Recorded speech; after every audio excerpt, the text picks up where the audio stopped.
Okay, so we've all been there, right? The dreaded stomach flu. But have you ever really thought about what's going on in a doctor's mind when they're treating you? Well, today we're going to pull back the curtain. So take a look at this. It might just look like a doctor's scrawl on a piece of paper, but this prescription, it's basically a medical detective story. We're going to use this exact prescription to follow the entire journey of a really nasty stomach bug. I mean, from the very first symptoms all the way to the recovery plan. It's a pretty cool way to get inside a doctor's head, right? All right, so let's jump right in. Where does our story begin? With the symptoms, of course. What was it that was so bad it sent this person running to the doctor? Yeah, this was definitely not just a I ate something that didn't agree with me situation. We're talking a high fever, 102 degrees, plus severe stomach cramps, and get this, 8 episodes of vomiting. That combination right there, that's a huge signal to any doctor that something serious is going on. And that brings the doctor to their first and maybe most important fork in the road. They have to figure out, are we dealing with a common viral bug that's just going to have to run its course? Or is this a much more aggressive bacterial infection? Because that changes everything. So, how do they tell the difference? Well, it's kind of like being a detective. They look for these key clues. On the left, you've got your typical signs of a viral thing, maybe a low fever, watery diarrhea. But if a patient has any of the symptoms on the right, that high-grade fever, really bad cramps, or, God forbid, blood in the stool, bam, all the alarm bells start ringing for a bacterial infection. So let's go back to our patient. Case closed, right? That 102-degree fever is the smoking gun. It points straight to a bacterial infection. And that means just resting and drinking water isn't going to cut it here. Okay, so now that bacterial infection is the prime suspect, the clinic has to shift into high gear. They've got to act fast. The number one priority is to get the patient stabilized before things get any worse. And what's the most urgent problem? It's dehydration. I mean, think about it. With all that vomiting, the body is losing fluids at a dangerous rate. This leads the doctor to a really critical decision. Can this person rehydrate just by drinking, or do we need to bring in the big guns, the IV drip? And this isn't a guess. Doctors have a pretty clear checklist for this. An IV is a go if you've got more than 4 episodes of vomiting or diarrhea, if your blood pressure drops, or if you literally just can't keep even a sip of water down. Our patient with 8 rounds of vomiting, yeah, they checked that box big time. They needed that IV stat. And right there on the prescription, you can see the 4-step battle plan. Step 1, get that IV line in. Step 2, push fluids fast. They use something called Ringer's lactate. It's basically Gatorade for your veins packed with electrolytes. Step 3, get the symptoms under control with meds for the vomiting and cramps. And finally, step 4, start attacking the infection itself with an antibiotic right through the IV. Okay, this next part is super important, a real pro tip for patient safety.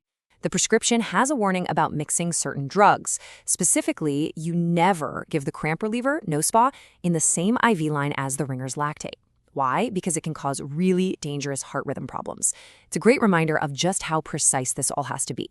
All right, so the patient is stabilized in the clinic. The immediate crisis is over, but the fight is far from done. Now the focus shifts to the at-home care plan. And honestly, this part is just as crucial for a full recovery. And this is probably one of the biggest, most important warnings for anyone recovering at home. Your first instinct might be to grab something like Imodium to stop the diarrhea, right? Well, with a bacterial infection, that is the absolute worst thing you can do. Think about it. The diarrhea is your body's way of physically flushing out all that nasty bacteria. If you stop that process, you're basically trapping the enemy inside, which can make the infection way, way worse. So let's look at the take-home pharmacy here. It's a pretty smart plan. First up, an anti-nausea pill, because you can't take any of the other meds if you can't keep them down. Then comes the 1-2 punch with antibiotics. Flagyl for one type of bacteria and Novadat for another. After that, you've got stuff for the cramps and fever.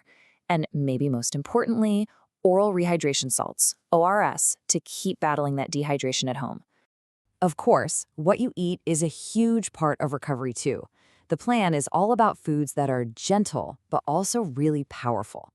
You've got khichdi, a simple rice and lentil mix that's super easy to digest. Adding yogurt is a great move because it brings in good bacteria, probiotics, to help get your gut back in balance. And bananas with a pinch of salt, perfect. They're loaded with potassium and sodium, 2 of the main things you lose when you're that sick. So we've walked through this one patient's entire story, right? From the ER to their kitchen table. Now let's kind of zoom out and see what their case can teach all of us about dealing with gastroenteritis in general. First, a quick vocabulary lesson. You might hear the word dysentery. All that means is diarrhea that has blood in it. And even then, the fever is a clue. A low-grade fever often points to an amoebic cause, while a high-grade fever, like our patient had, strongly suggests it's bacterial. See how all these little clues help doctors narrow things down? So really, when you boil it all down, the main difference in how you treat these things is pretty simple. For both, you gotta rehydrate and manage the symptoms. But the big fork in the road is this. A viral bug just needs supportive care. You just help your body do its thing. But a bacterial infection, that absolutely demands antibiotics. And say it with me now, no Imodium.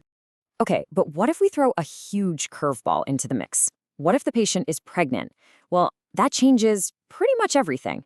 Treating any illness during pregnancy is a whole different ballgame because so many standard drugs are suddenly off the table. Doctors have to be incredibly careful here and make some key substitutions. For instance, that antibiotic our patient got, ciprofloxacin, it's a big no-no during pregnancy. A doctor would have to swap it out for a safer alternative like ceftriaxone or azithromycin to treat the mom without putting the baby at risk. All right, we have covered a ton of ground here, from diagnosis to the ER to the at-home plan. But if you remember just one single thing from all of this, what should it be? It all comes down to this one simple truth. Rehydration is king. It doesn't matter if it's viral or bacterial. Dehydration is the real enemy here. Before a doctor even worries about what's causing it or which antibiotic to use, their first, most critical job is to get fluids back into the body. Because no matter what you're fighting, you can't win if you're dehydrated. It is the absolute foundation of getting better. Makes you wonder what other common things we think we know but maybe don't, right?